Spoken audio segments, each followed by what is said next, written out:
Hello and welcome to this year's Digital Consumer Trends 2024, the report from 2024, which we are launching today and also presenting live here in the office in Oslo. So my name is Jonas Malmlund. I'm the Nordic TMT industry lead for our firm. And with me here today in Oslo, I have two gentlemen from the firm as well. Paul. Yeah, I'm a partner from Deloitte in London, and I look after the research that we do in tech, media and telecoms. And also Joachim. Joachim Gulaksen, partner in the strategy and transactions practice here in Oslo, and I also do most of my work within the TMT sector. And together we will present some of the highlights from the report today, and we will cover 4 out of 5 areas, and we'll come to which areas we will cover, and go into depth in some of the areas of the report. However, to start with, just a few words on the report itself, when we do it and how we do it. And as many of you know, it's an annual report. We've done it for several years. We've also done for several years what we call the Scandinavian Cut, where we specifically look at Norway, Sweden and Denmark, and the behaviors and the trends across the consumers in our geography. So we use Ipsos as our partner in this. We and Air Ipsos do the survey, and last year we did the survey in July, and around 1,000 respondents in Denmark and 1,000 respondents in Norway and 2,000 respondents from Sweden. So I guess those are the highlights or the essence, kind of the framing you need to know about the report. And I guess important to remember that these are statements about people's behavior. We're not measuring behavior, we're asking people about their behavior, and the responses can vary a little bit from the actual behavior sometimes. But it is quite substantial. We're asking 4,000 Scandinavians about their digital consumer habits. And having Paul in the room, we can also compare the Scandinavian outcome with some of the other countries that participates, around 30 I believe in all if we take the wider report. Yeah. So we have that, and also we've got the time series, so we can go back quite a few years. Exactly, and compare kind of the trends and the developments. Yeah.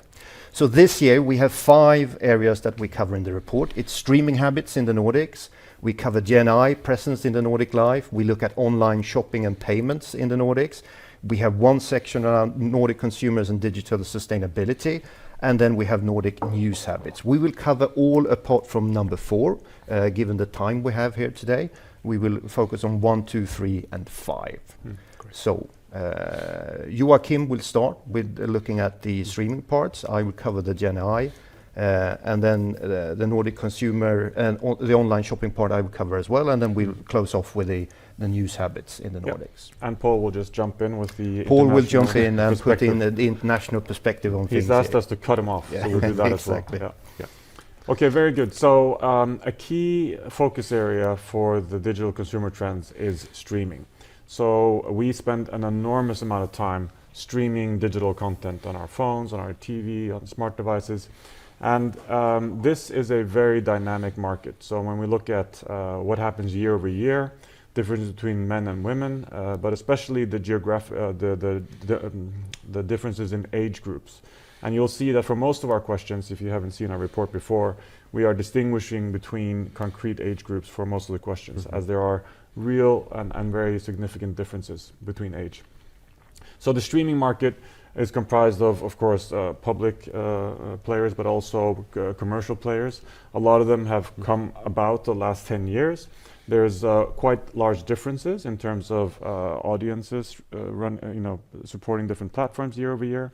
And it really has been a TV and video revolution over the last 10, 15 years. So this is a very dynamic market, and so we spend a lot of time surveying the Scandinavians about their preferences and habits when it comes to streaming.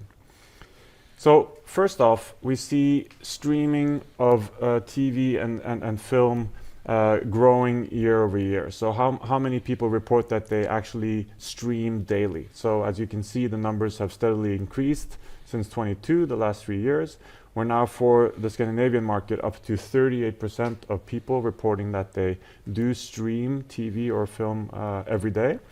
And we also ask about catch-up devices on demand, which is coming in at about 22%.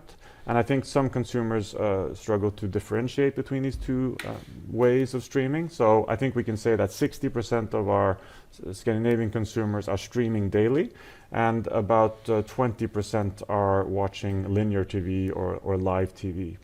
Linear TV, live TV is sort of flattening out over the last 3 years, so remaining stable at 20%. We'll come back to some age differences. Older audiences tend to watch more live TV than younger audiences. But the streaming habits, the daily streaming habits, continue to increase.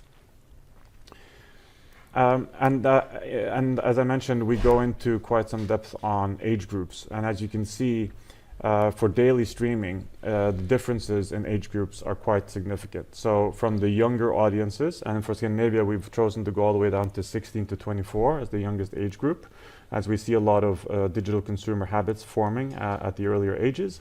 And you can see a significant increase across all age groups for the last 4 years. You know, for the youngest, from 38% daily streaming to 53%. But also for the older generations. So I think it's safe to say that the platforms and the technology is now becoming easily accessible, easy to use, and so all generations are able to stream, and that the younger generations are of course streaming a lot more frequently than the older generations, 53% versus 20% in 2024. Anything here that's surprising about the Scandinavian findings compared to what you see globally, Paul? No, I mean, this is generally the picture that we see. So you know, if you look at what's been happening over the last decade, so in the 2010s, this was a period when you had a lot of adoption growth. And then that probably peaked in the first or the second year of the pandemic. And then you kind of hit a plateau in terms of overall reach. And you know, one thing I recall is at the height of the pandemic in lots of markets, including Scandinavia, the adoption of SVOD amongst the older age groups really jumped, and then it went back to the long-term trend. But the long-term trend is towards adoption. So at some point, and it will be within the next 10, 15 years, you have to turn broadcast off. It becomes too expensive to maintain that infrastructure.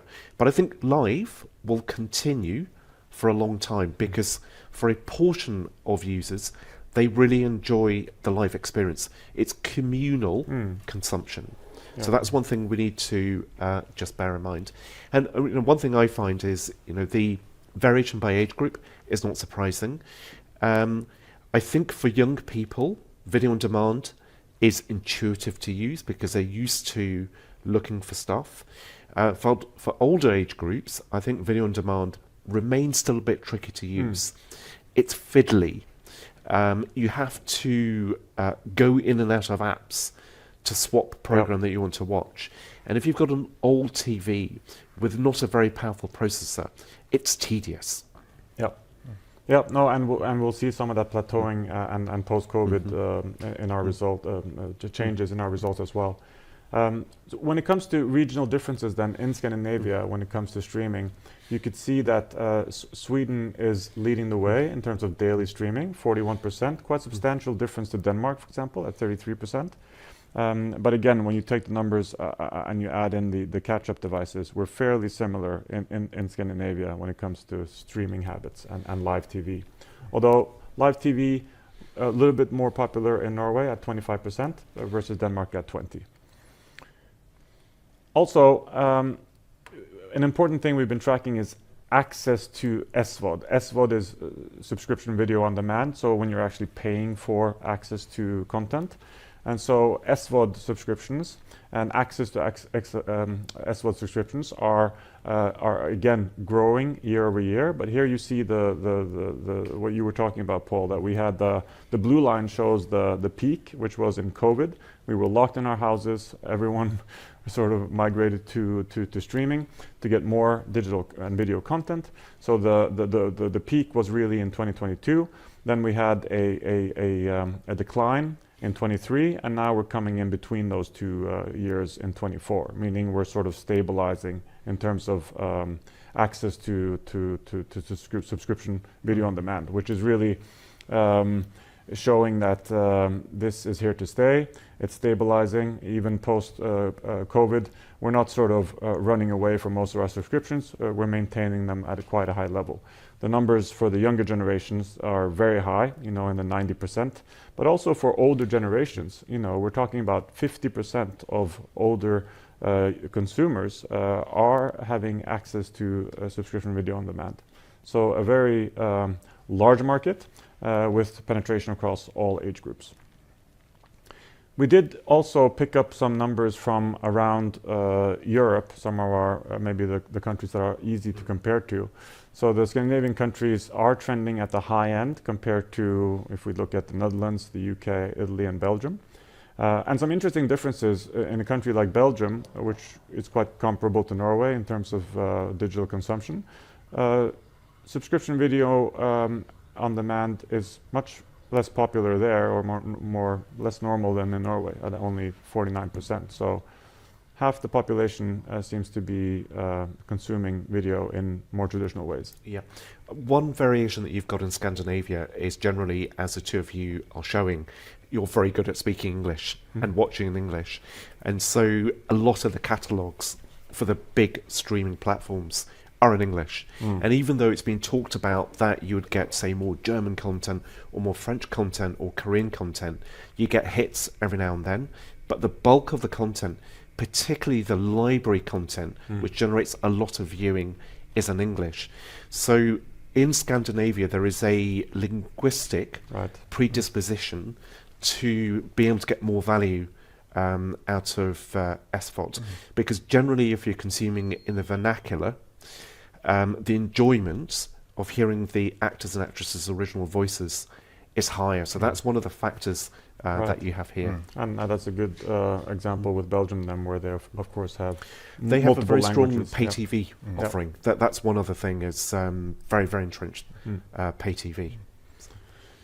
And interestingly, Norway comes out as at the highest level of access to streaming video on demand among the comparable countries in Europe.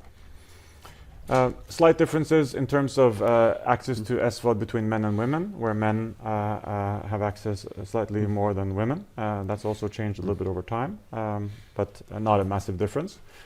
And then in terms of the actual players in the market, this is not sort of market penetration data, but when we ask people which subscription video service on demand do you have access to in your household, so you're either paying for it yourself or someone in your household is paying for it, or you're borrowing it from your friend. These are the numbers that have been fairly stable, as you can see, across, we'll show you across the years, but in terms of the different countries. We have Netflix sort of has been reigning supreme for several years as number one in Scandinavia at 50% plus. Then you have the closest competitors with being more sort of regional players, TV2 Play in Norway and TV2 in Denmark, coming in at around 40%. And then you have a set of competitors with Max and Disney and Viaplay around 30%. So this picture has been fairly stable. There are some new players turning up.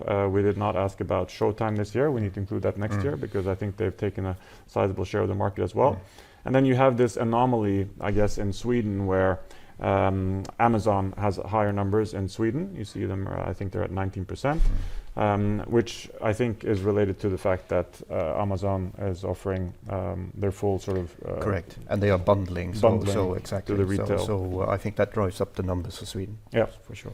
But it's been consistently over the years, we've done the report that Netflix has been the number one player. They have that has been from the start, from the outset and onwards, it's been the dominant player.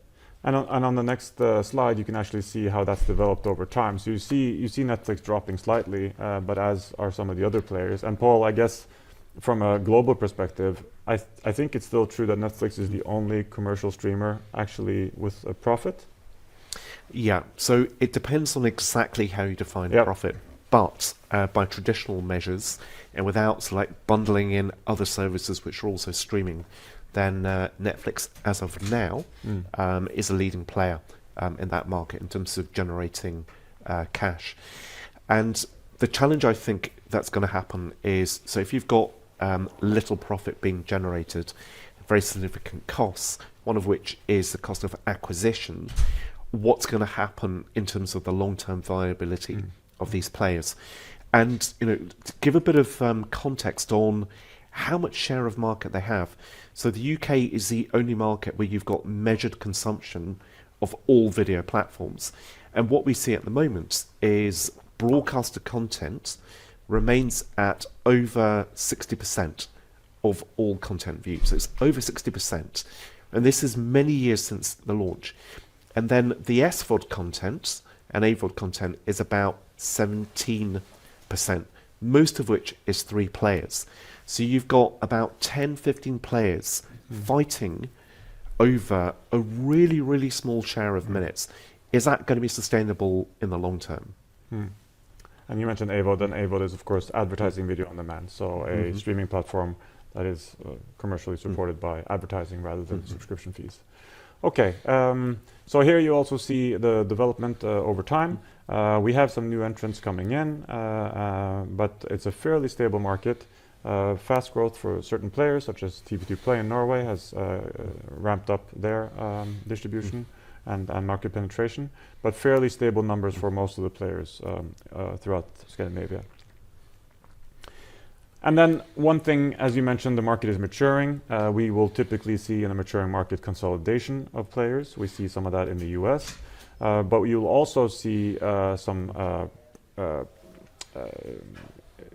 churn appearing. And so the market, a maturing market typically gets fairly competitive, which means you will have the players, of course, fighting for the attention of the audience through offering content that is desirable. But you'll also see some price competition. We have tended to see some price increases the last few years. But as you can see from the statistics here, most of us are canceling and resubscribing. Only 40% of people surveyed have not canceled or resubscribed in the last year, but most of us are in fact jumping in and out of streaming platforms depending on the content, and also as a reaction to price increases or the fact that we might have 3 or 4 subscriptions and the total price is too much. So arguably the churn and return model is unaffordable. Particularly if you have to pay a acquisition cost each time. So let's say the acquisition cost is about a equivalent of €100, and you're making about 120 for the whole year. That is a really challenging situation. And again, my question is, how long is this going to be sustainable for? And one could foresee that the way of acquiring customer needs to change, and they might need to kind of go through channels in a different way than done in the past, the streamers to. So telcos, I think, will be an increasingly important channel to market. And in some regions of the world, so in Asia, it's about 25% of our telcos. In the UK, we did a specific survey trying to understand the proportion of indirect consumption. And it's about 25% of subscriptions are indirect via pay TV, telcos, banks, and about almost half of all subscribers have at least one subscription via a third party. I think we've had numbers up to 50% in Scandinavia, Jonas, where we're asking do you have a streaming service as bundled into some kind of TV access or telco subscription?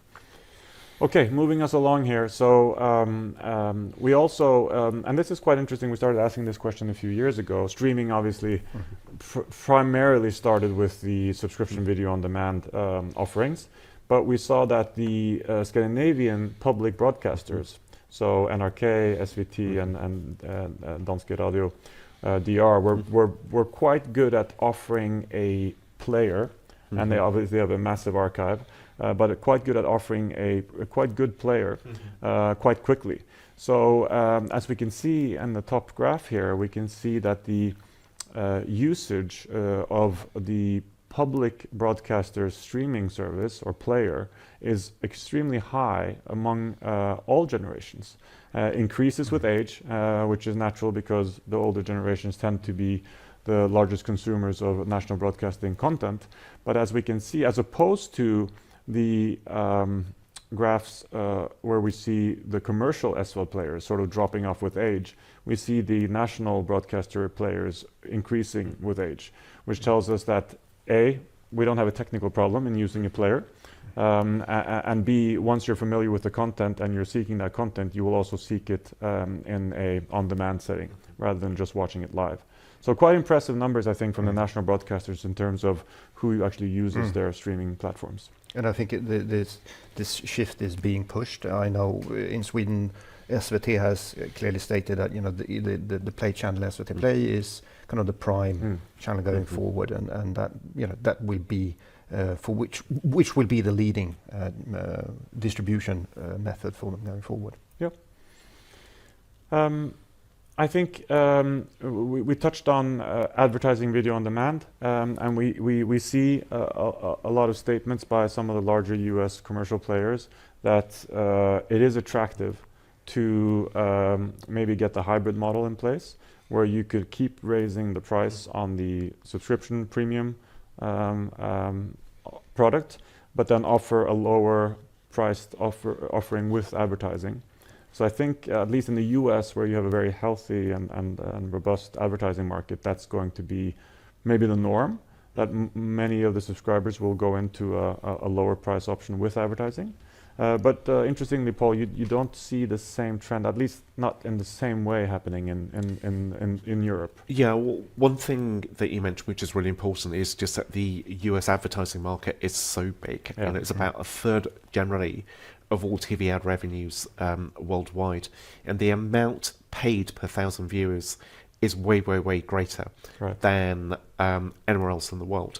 So you, in the US, you can get $70 CPM, so cost per 1,000, and you can't get that anywhere else in the world. Right. So the amount that you could generate from SVOD, sort of an advertising tier in the US can be greater than what you would get from a pure subscriber. But in the UK, in Scandinavia, it may be hard to get the same CPMs. Yeah, it's not very likely. I think, in fact, some of the, I think it was either Hulu a few years ago, but I think Disney also made public statements to support that in the US, saying that actually their ARPU, their average revenue per user, was higher with the combined product than it was with the pure subscription. Good luck replicating that in Europe. Yeah. Okay. Very good. So that's clear. But as we can see from our survey in Scandinavia, then we have a large proportion of or a growing proportion of the population also using advertising video on demand products, where you actually have some advertising in the video content. And we can see some slight differences. This tends to be more popular in Denmark than, for example, in Sweden, 27 versus 18%. Finally, on this piece on AVOD, we see that advertising. So who the future consumers are in a much larger degree than the older consumers comfortable, or at least using an advertising video on demand service. So we see younger consumers, 33%, saying that they've used an advertising video on demand service versus 13% among the older generations. So if it comes to Europe, it will probably be with the younger generations first, and then definitely it might migrate up. And also in Europe, we have broadcaster VOD, which is the traditional broadcasters platforms, and they've all sold advertising, except for the equivalents of the BBC. There are a lot of commercial broadcasters, so they've got the existing systems to sell TV advertising, but it will be for no subscription. It's just advertising along with streamed content. But I think it's interesting on the streaming, kind of concluding maybe on the streaming, or adding a final kind of perspective from me. I think we're approaching the tipping point for the terrestrial broadcasting networks. It's clearly so that, as you say, they get inhibitedly expensive to run with fewer customers on them going forward. And I think that will kind of push to the pay channels to a further extent, or obviously increase that move. So I'll leave one thought. You can probably deliver what looks like HD for 1 megabit per second. So that will reduce the cost. So currently HD, say on Netflix, the average in a lot of the advanced markets is about 3 megabits per second. But as you get more powerful televisions being sold, and they'll be at the same price, then you can use AI to infill, for example, like snow or a pine tree. Right. So you deliver it in SD, and the television uses a on-TV library to create an HD quality tree. So, So it's that's coming. TV at the edge. Yeah, that's coming through. So you've had that kind of upscaling, and every year it becomes cheaper. So the ability to deliver a stream at 1 megabit per second with every year becomes easier and easier. So it's just 1 megabit per second. Interesting. So a very dynamic market. We follow it closely because it's in our daily lives, and we keep changing our habits year over year. Yeah. But we can't have a digital consumer survey without talking about AI. No, sure.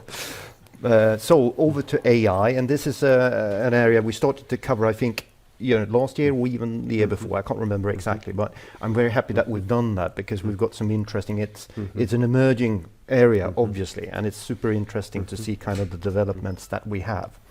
So what we can see from, if we compare year on year, last year, is that we have a significant move upwards in terms of at least testing AI tools.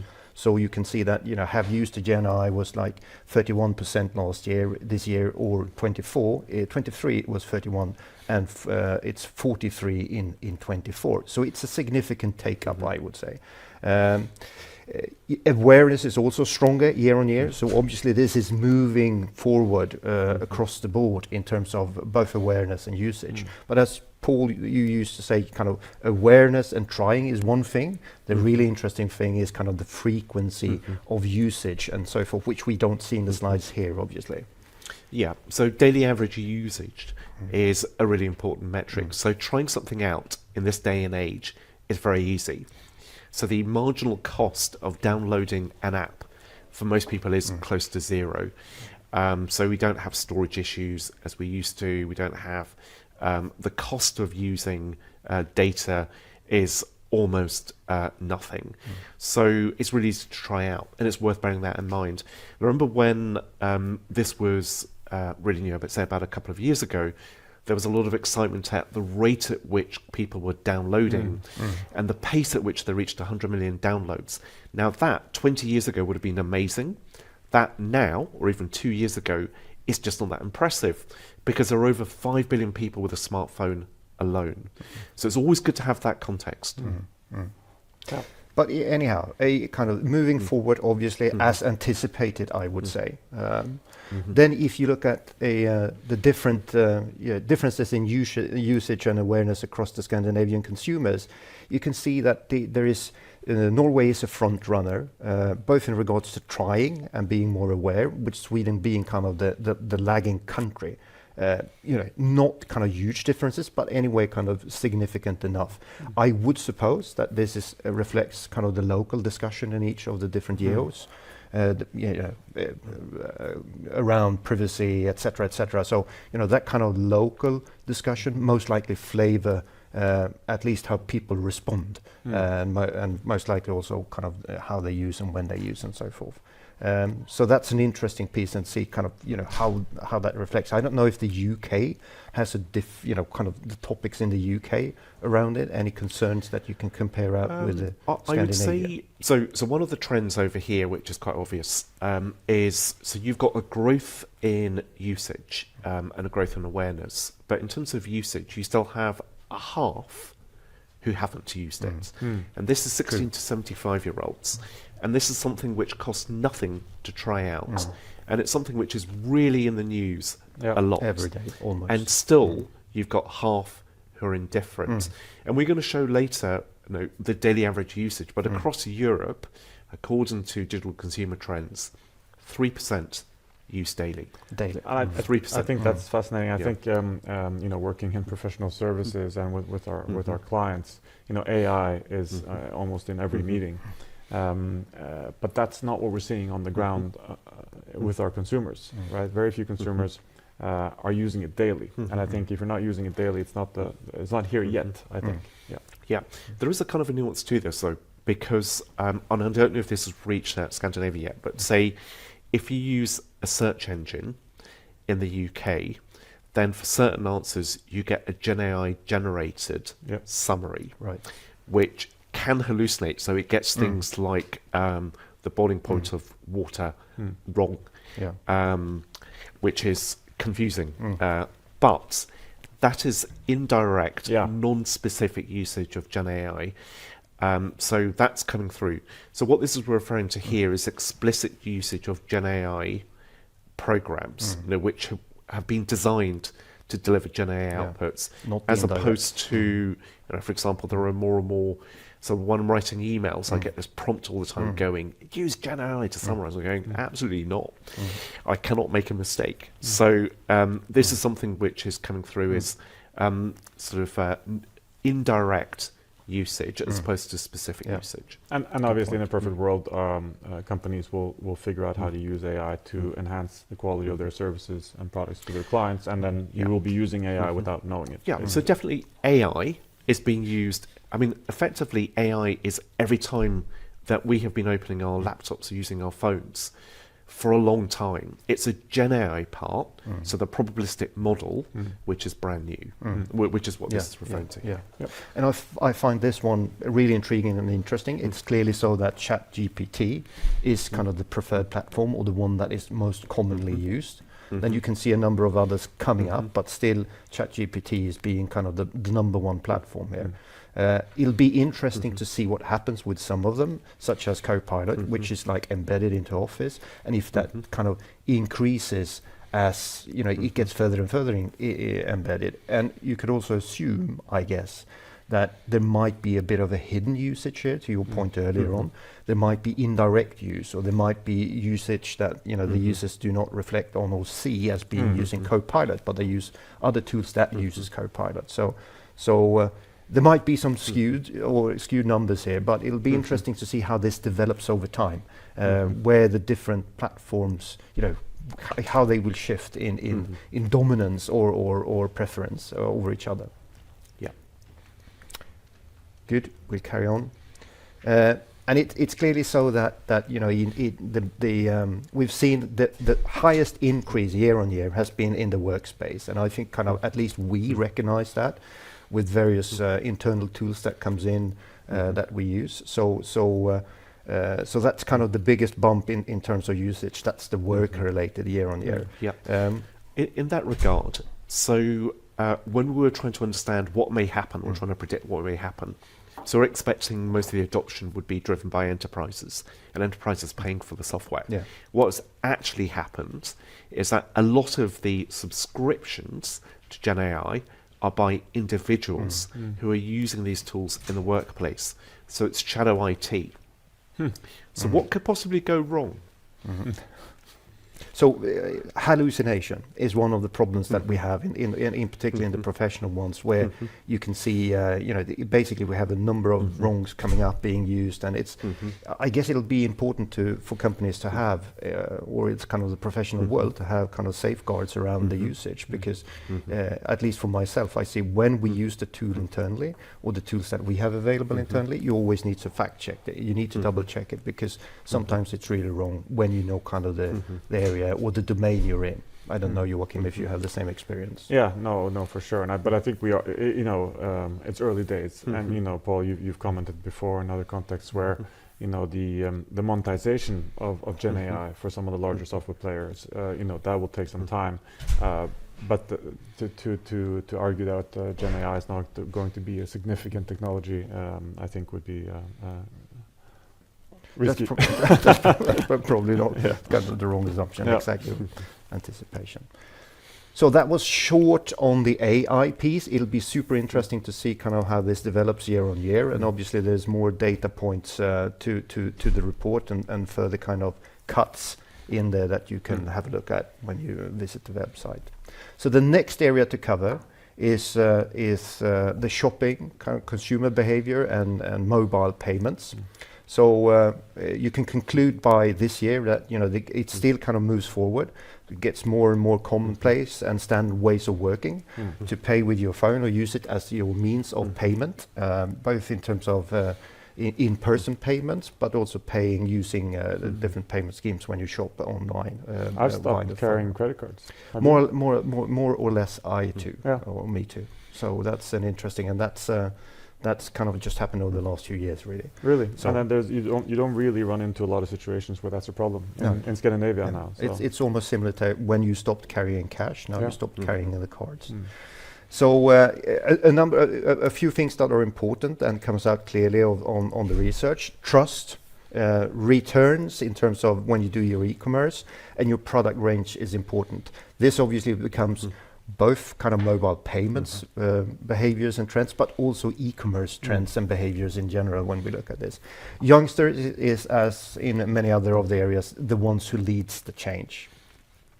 So if you look at the top three when you do e-commerce or when you shop online, it's trust, it's free returns, and fast delivery options. Those comes up on top as the really interesting one. One thing that I find interesting or intriguing is that the kind of least mentioned part is the loyalty part, which I guess the e-commerce players or suppliers are really kind of keen on working with. There's a lot of money going into that area, but the perception of value and the interest from the users is less than in many other areas. I think one thing just to think about in terms of free returns, yes. is Good point. what is the cost impact of this, and what's the environmental impact of it. And one of the things which consumers are encouraged to do, say if you're buying shoes, because shoe sizes really vary a lot. So like a 39 European is just a guide. So people do what's called bracketing. So they buy one size over, one size below. Right. They buy 3 pairs and they return 2. 40% perhaps of shoes bought via e-commerce are returned. Right. And when you return them, the fashion may have gone away because a lot of stuff which has been bought is fast fashion. And then sometimes it's just destroyed. Is that a good approach to commerce? And also, with some goods, delivery is greater than the value of the good itself. Is that a good outcome? I think we kind of the chapter that we do not have time to cover today, which is on your kind of personal footprint and sustainability and so forth.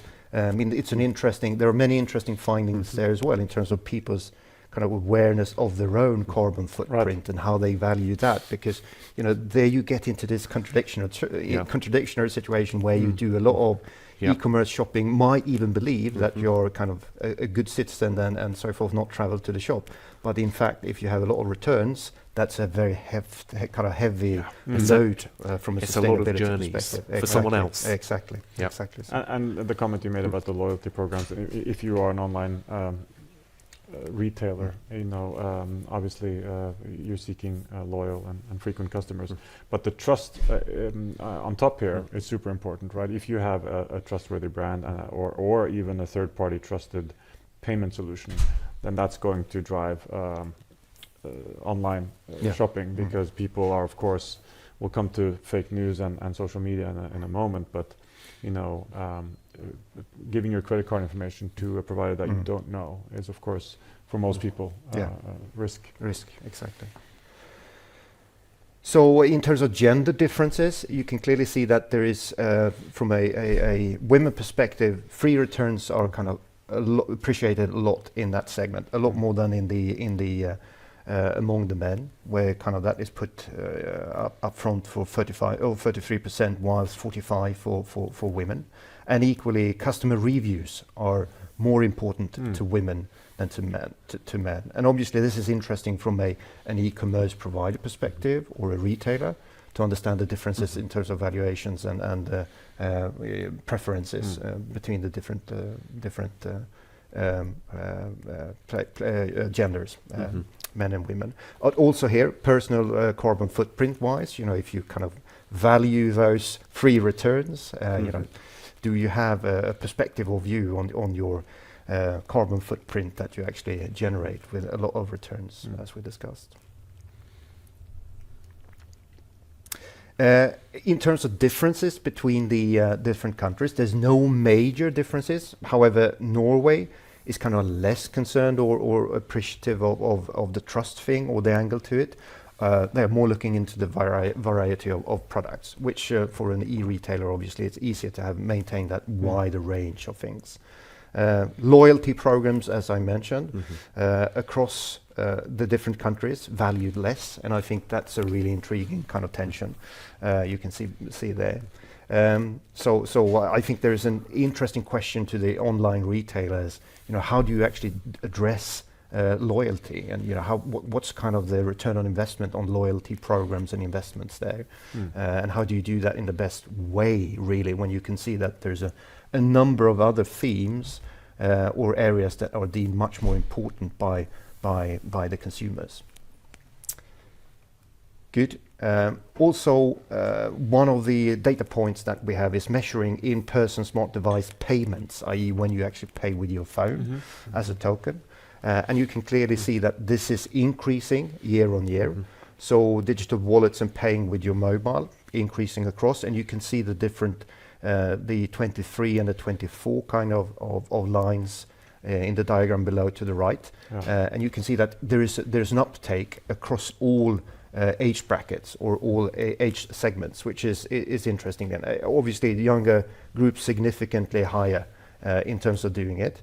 But it is an increase across the board. So this is kind of gaining traction all the time. And to your point, Joachim, you know, I've stopped using the cards. I use my phone myself. So you know, it's a clear shift, and I think close to a tipping point, at least in the Scandinavian countries here, that becomes kind of the number one payment option, really. And maybe as opposed to testing ChatGPT and maybe not becoming a daily user, once you start paying with your phone or your watch, you know, why would you go back? Yeah. And I mean, the assumption, I guess, is that you can see that, you know, age bracket now 18 to 24, which is around 50% usage there, will kind of that behavior will just move further as they age, basically. And you can see that. And there have been, at least in Norway, some restrictions on some of the banks in terms of tapping and using your phone, which have now been lifted after some EU regulations. So I think you'll have more banks offering their consumers to actually pay with their phones. You can actually see that in the numbers here, because you can see that, you know, there has been a significant higher increase year on year from Norway, but Norway is still kind of trending below or lagging. Yeah, that change actually happened. And Sweden. This change actually happened this fall after we asked. So we'll have that will come through next year. Yeah. So you can pay for the train from the airport into town now with your phone. So that's something which I don't recall from last year. No, okay, so one step forward. So that was kind of a few slides or key points from the payments or consumer behavior section, online shopping. So next one is around the news habits, which obviously, given kind of the situation and everything that happens, is a really interesting data points here, and see kind of where is Scandinavia in terms of news consumption, trust, etc., etc. Yeah, I mean, of all the things we ask about, and before the digital consumer survey, we also had the media democracy survey. And I think I'm particularly passionate about this piece of our research, because you know, our democracy is we're so reliant on having some common truth to base our decisions and our good political debate on. And in a lot of markets around the world, both public and private news organizations do not have the trust that they have in the Scandinavian countries. So we're very lucky to have well-functioning press and media in Scandinavia.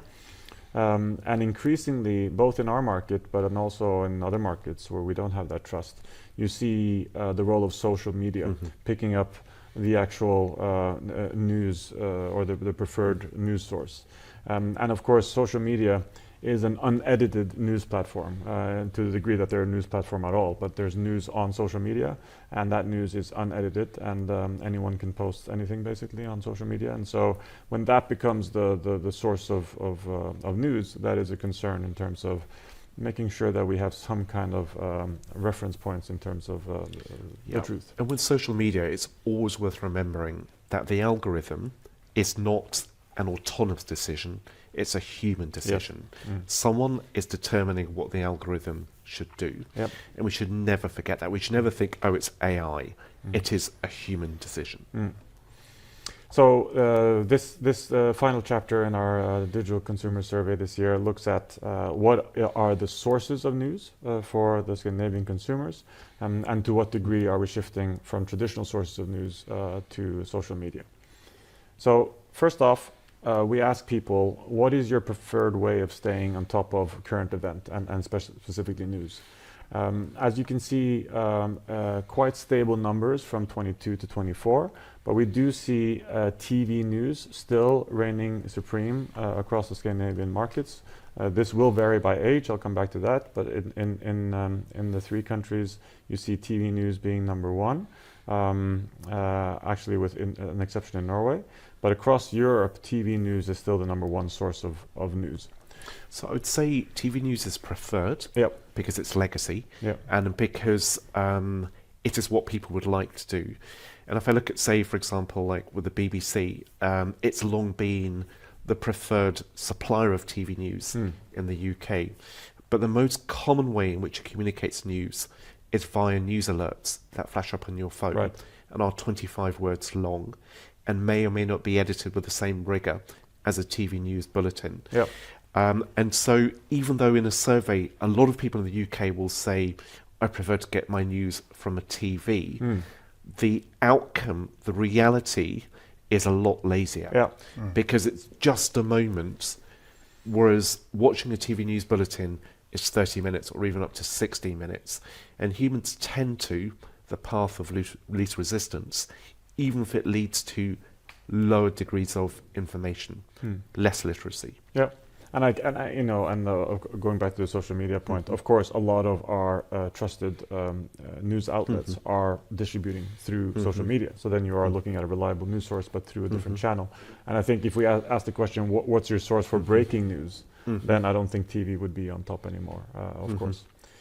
So if we dive into these numbers, so obviously TV news, number one, digital online news sources, web pages and apps, number two, radio, number three, social media, and then we drop off into more traditional news sources and where you see decline, specifically in print.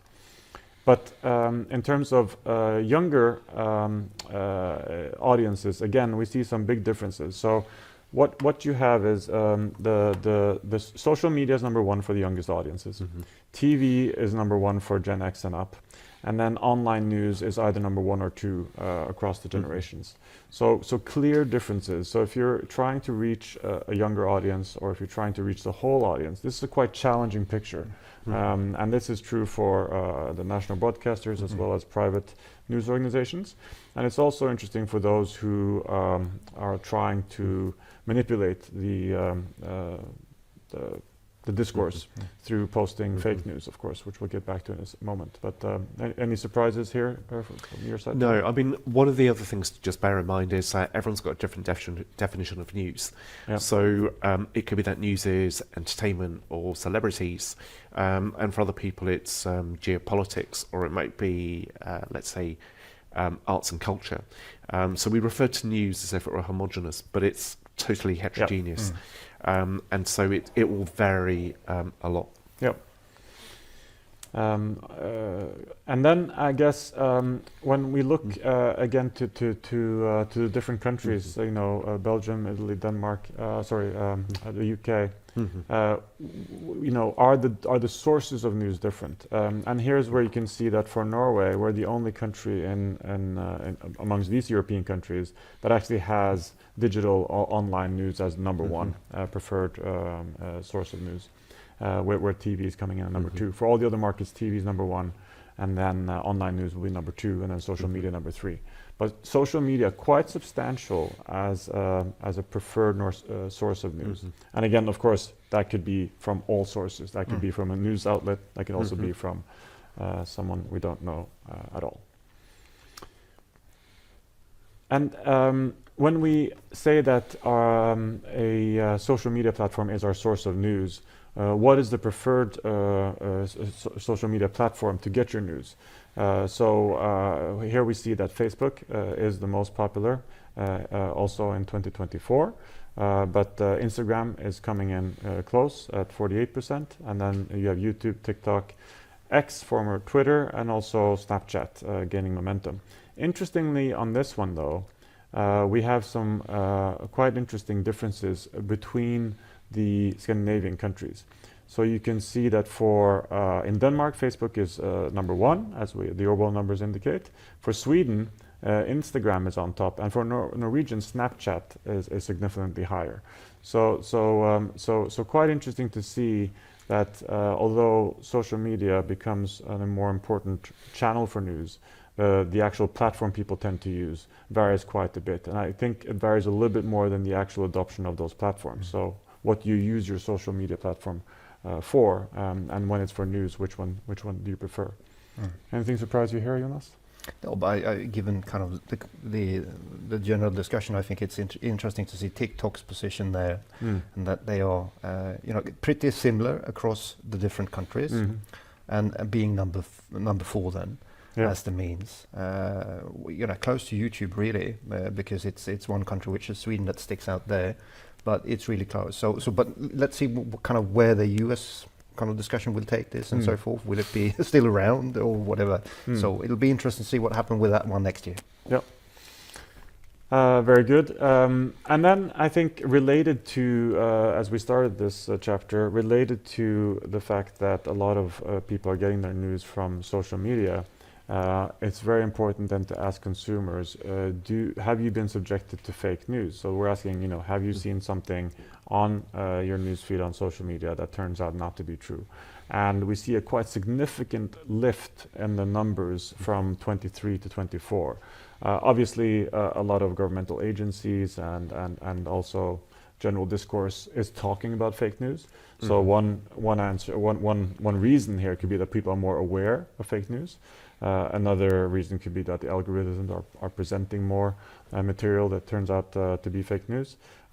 So there could be different variables explaining this phenomenon, but I think the worrying trend here is that people feel that they're being subjected to more fake news on social media. So it's worth considering in terms of what people perceive as fake news. Most people don't know what's real, and so there'll be people who mistrust actual, relatively accurate news and consider it fake news. So some of that green bar will be people who misinterpret real news as fake. And that's a lever which I think is growing at the moment. It's the questioning as to, can you believe, what in the US they call the MSM, like the mainstream media. Right. That's where a lot of the challenging is happening. So a lot of people do not trust what's reported in the mainstream media. And I can see that being as a really disruptive element in society over the next few years, is the ability to question that. And also when you've got a greater ability to create fake images and to be able to create fake audio, then what is going to happen then is you get more people just questioning absolutely everything. So that's a bit of a dystopian outlook. But it's also worth bearing in mind, 2024 was the year in which more people went to vote than ever before. Yep.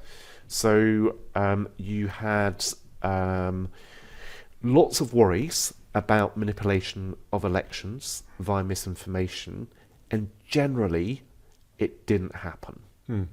I would stress generally, not everywhere, but generally it didn't happen. It is a good point you make about the whole concept of alternative facts. So something's actually presented, which is the truth, but people also don't believe that. So very good. Rounding off then this chapter, but also our presentation today. Are we happy with our digital lives? We asked this question of you're spending a lot of time on your devices, consuming digital content, and do you think that's an appropriate use of time? And we see increasingly that people say, no, actually I feel I spend too much time on my device. 68% of women and 55% of men. So the majority of us feel that we're spending too much time. We're looking at our device in the morning, we're looking at it past our bedtime, and we're generally spending too much time on our devices.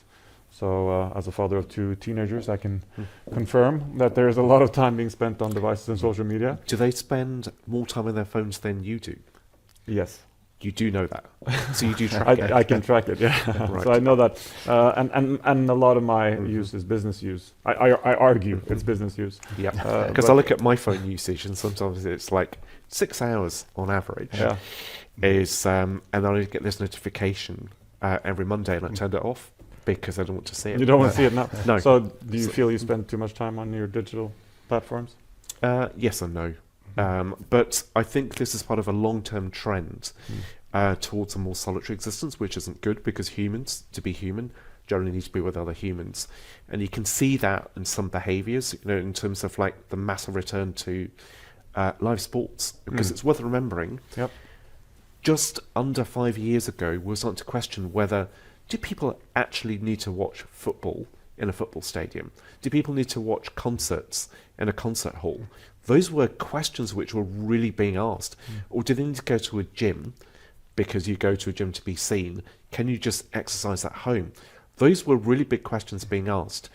But the human reaction, I think, is to be with other humans. But over time, if you look over decades, people are spending less and less time with other people, entertaining other people, going to bars with other people. And television is one reason for it. The car is another reason for it. And smartphones are another reason for it. So a New Year's resolution, I think, should be just to meet with people more, take them out for a coffee, whatever. Good concluding remark. And just to wrap up finally then, we've covered a number of areas. We've looked into streaming, we looked into AI, mobile payment habits, and finally we looked at news. We didn't cover all the areas, and we just kind of provided the key snapshots. So there's a lot more data into the report. I encourage you to download the report, look at the report, and compare also with other countries outside of Scandinavia, of course. So any further questions or any contacts, either Joachim, who is based in the Oslo office, myself sitting in the Stockholm office. We have an absent friend, which is Fredrik, who sits in the Copenhagen office, and obviously also Paul, even though not on the screen here today, obviously reachable and also able to be contacted if any other additional questions. On your phone, obviously, absolutely. Also wanted to promote for some of the upcoming reports and events and that we have. We have Digital Consumer Trends Now, obviously, but then we have also the 2024 TMT Semiconductor Outlook that is due imminently or very soon.